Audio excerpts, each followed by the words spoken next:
Hi, in this tutorial I'm going to teach you how to add your Google Search Console into WordPress website. Let's come to this computer screen. Here is the dashboard of my WordPress website, and you have to install a plugin, Yoast SEO. Let me show you.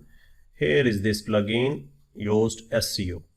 It's very simple to install. You have to add new and search here Yoast. Here is this plugin, and you have to install and activate it. After installation and activation, you will find a link here. Click this. Here we go. Now here you have to click the Webmaster tool, and in Webmaster tool you have to put your Google verification code here.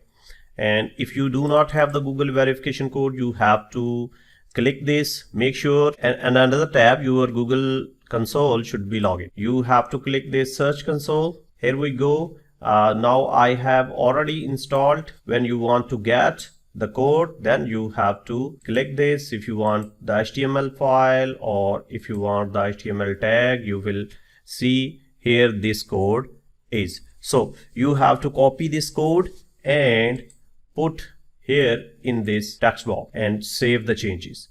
Then from here you have to verify. When you will verify the code, your search console will automatically connect with your WordPress website. So thank you very much for watching this tutorial. Keep watching the next one.